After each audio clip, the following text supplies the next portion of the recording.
को बेच रहे, इन लोगों की पहचान करनी पड़ेगी।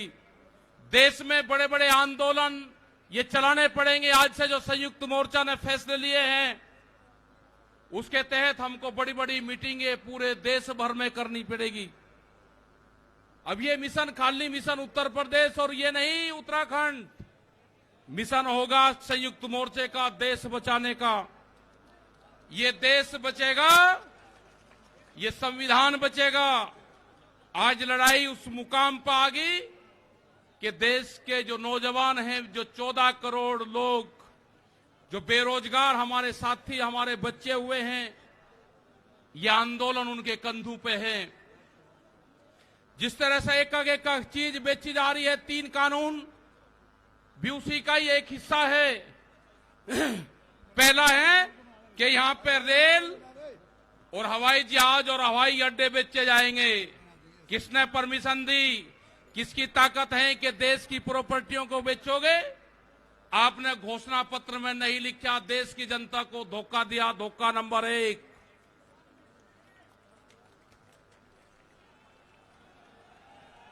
धोखा नंबर 2, धोखा नंबर 2, बिजली बेचेंगे, प्राइवेट करेंगे बिजली को। ये धोखा नंबर 2 कहीं घोषणा पत्र में नहीं लिखा। जब वोट मांगी नहीं कहा कि बिजली भी बेचेंगे।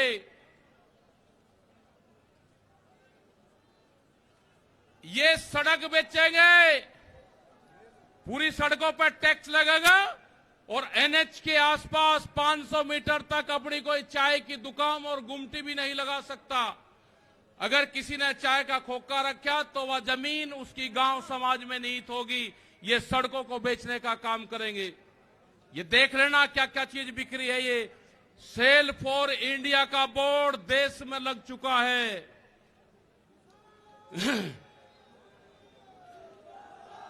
ये है एलआईसी, जो बड़ी कंपनी देश की, बैंक, ये सब बिखरे हैं।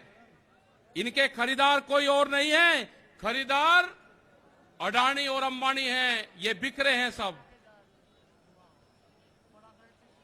एफसीआई की जमीन जहां पे हमारा भंडारण होता था, वे पूरी जमीन, पूरे गोदाम अडानी को दे दिए गए हैं। पूरी एफसीआई के जो गोदाम हैं अडानी के कब्जे में हैं। आपके पास में, भारत सरकार के पास में कोई भी गोदाम अब नहीं बचा है। देश के बंदरगाह, पूरा जो समुद्र के तट थे 100-100 किलोमीटर तक एक कंपनी को बेच दिए। वे बंदरगाह भी बिक गए।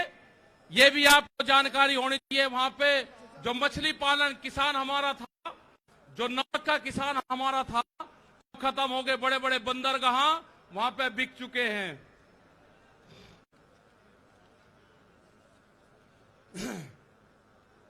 ये जल को बेच रहे हैं। जल का पूर्ण रूप से प्राइवेट कंपनियों को नदियां बेची जा रही है।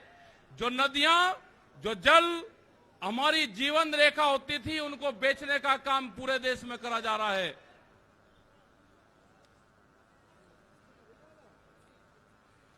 ये इंडिया ऑनलाइन सेल, मतलब कोई भी कीमत किसी भी चीज की लगा सकता है। भारत बिकाऊ है।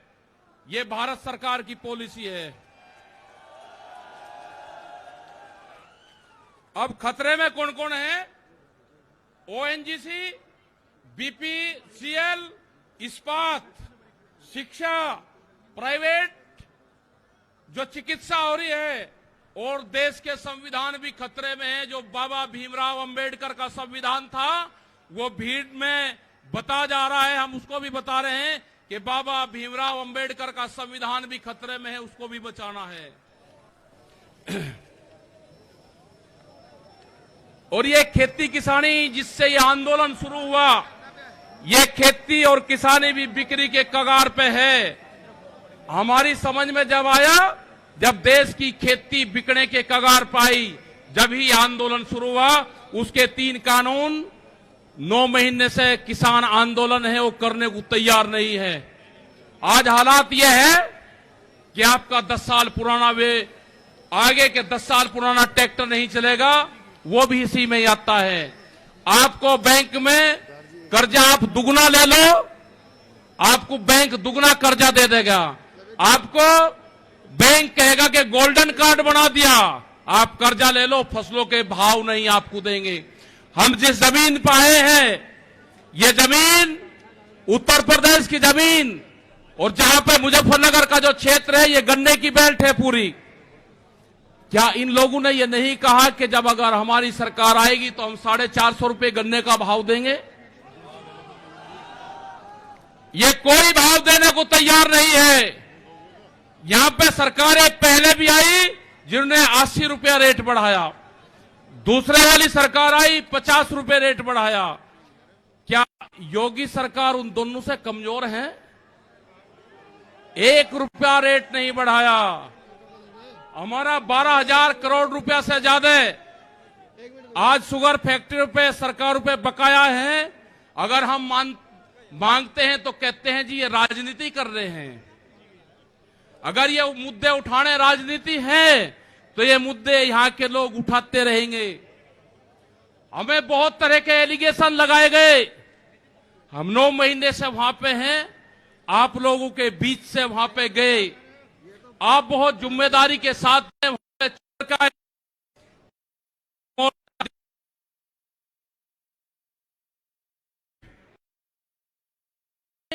तो सिर्फ संयुक्त मोर्चा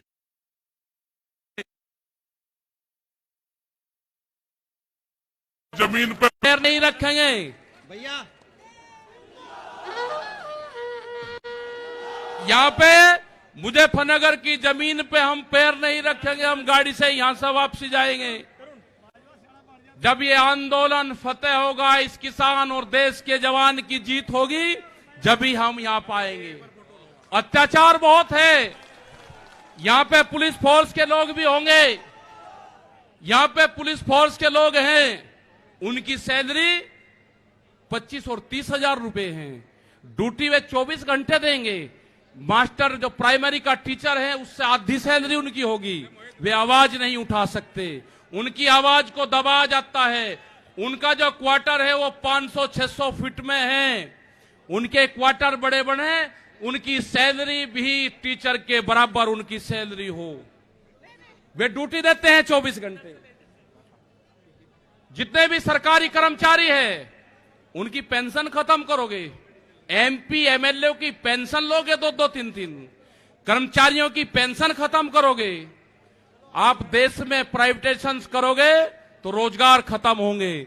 हमारी समझ में एक बात नहीं आई, जो बड़ी बड़ी कंपनी 67,000 और 1 लाख करोड़ रुपया सरकार का लेकर भाग जाती है, उन्हीं को ही फिर बड़े बड़े संस्थाएं बेच रहे हैं। वो पैसा कहां जा रहा है? अगर पूरे हमारे संस्थाओं के रेलवे बिक्री है, रेल के 4.5 लाख कर्मचारी बेरोजगार होंगे। मैंने जो सफाई कर्मचारी है उनसे बातचीत करी, रेलवे के या किसी भी नगर पालिका के हों, 5 और 6,000 रुपए में वे सफाई कर्मचारी वाल्मीकि समाज के लोग नौकरी करेंगे यहां पे। अगर ठेका पड़ता होगी तो रोजगार जाएंगे। अगर प्राइवेट कंपनी के हाथ में ये कंपनी आ जाएगी, जिस तरह से रेलवे गई, 4.5 लाख कर्मचारी बेरोजगार होंगे। जो रेहड़ी पटरी के लोग अपना रोजगार चलाते थे, वे 4.5 करोड़ लोग हैं, वे बेरोजगार होंगे। बड़ी बड़ी एमेजॉन जैसी कंपनी आ रही है जो इस देश में व्यापार करेंगी, इस देश में मॉल खुलेंगे। वे हमारे मजदूर भाई कहां जाएंगे? ये उनकी भी लड़ाई है। ये लड़ाई जितनी भी संस्थाएं बिक्री है उसकी लड़ाई है। और आपने आगे की और हम बात बता देना चाहते हैं। ये लड़ाई शुरू हुई 3 काले कानून से। ये लड़ाई शुरू हुई एमएसपी पे गारंटी कानून से। हमने एक ही जिले का एक डाटा भारत सरकार को दिया, यहां उत्तर प्रदेश के अधिकारियों को दिया, यहां के मुख्यमंत्री को दिया। रामपुर जिले में जो मंसूरी धान की खरीद होती है वो बिहार में पैदा होता है, उसको बेच रहा है यहां पे। वो पंजाब जाता है, हरियाणा जाता है। बड़े व्यापारी का धान फसलें एमएसपी पे बिकती है, किसान की 10 से और 15% बिकती है। यह आपको समझना होगा। पूर्ण रूप से फसलों के दाम नहीं तो वोट नहीं, ये नारा लगाना पड़ेगा। फसलों के दाम नहीं तो वोट नहीं, जब तक इस सरकारों को वोट की चोट नहीं दोगे, ये दोनों बाहरी लोग हैं, इनको यहां से जाना होगा। अमित शाह, मोदी और योगी ये चुनाव जीत का है, ये उत्तराखंड से चुनाव जीत के प्रधानमंत्री बने, कोई ऐतराज नहीं। उत्तर प्रदेश की जमीन से जीत के गुजरात में गुंडागर्दी के दम पे आना हो, वहां पे पुलिस स्टेट है, वहां पे जीत के देश का प्रधानमंत्री बने, कोई ऐतराज नहीं है। लेकिन उत्तर प्रदेश की जमीन पे ये दंगा करवाने वाले लोग हैं, इनको यहां पे बर्दाश्त यहां की जनता नहीं करेगी। ये मिशन जो संयुक्त मोर्चे का है, ये तय हो चुका है और हम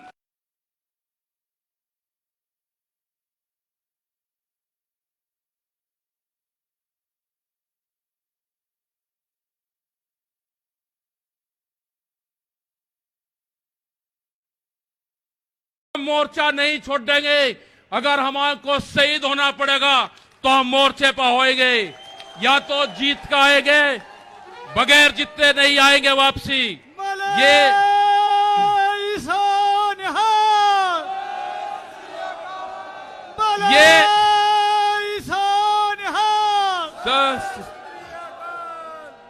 इस तरह की अगर सरकारें देश में होंगी तो ये दंगे करवाने का काम करेगी।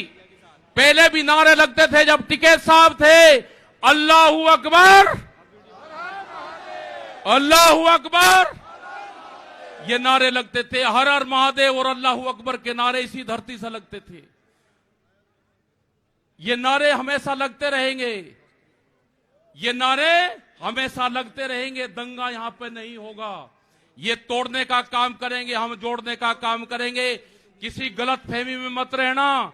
ये देश हमारा है, ये प्रदेश हमारा है, ये जिले हमारे हैं।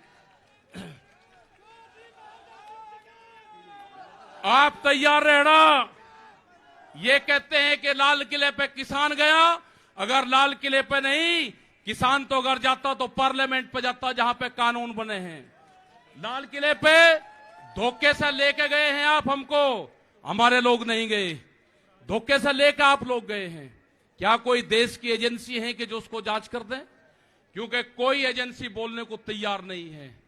पूरे देश पे इनका कब्जा हो चुका है, पूरी एजेंसियों पे। देश में कैमरा और कलम पे बंदूक का पहरा है।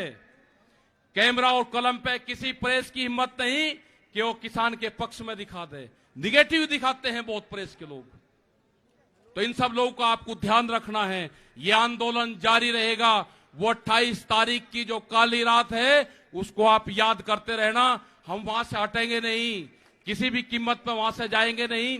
देश के नौजवानों का रोजगार का सवाल है। 450 रुपया क्विंटल गन्ने का इन्होंने भाव की बात करी थी, वो चाहिए हमको। हमको फसलों पे एमएसपी की गारंटी चाहिए। प्रधानमंत्री ने कहा कि 2022 में फसलों के रेट दुगने होंगे, आमदनी दुगनी होगी। 3 महीने की बात रहेगी है। 1 जनवरी से बिकने वाली फसलें दुगने रेट पे बेचेंगे। ये प्रचार हम करेंगे। हम जाएंगे देश की जनता के बीच में, पूरे देश में संयुक्त मोर्चा आंदोलन करेगा। और हमने बार बार कहा कि हमारे पंच भी यही है और हमारा मंच भी वही है। आपने बात सुनी, ये 20 लाख से ज्यादा लोग मुजफ्फरनगर की जमीन पाए। इन सब का बहुत बहुत धन्यवाद, सभी वॉलंटियरों का धन्यवाद। अभी हमारे कुछ लीडर रह रहे हैं, आप उनकी बात सुनोगे। धन्यवाद। जय हिंद, जय भारत। वाहेगुरु जी का खालसा, वाहेगुरु जी की फतेह। बैठो बैठो। धन्यवाद। ये हमारे सतना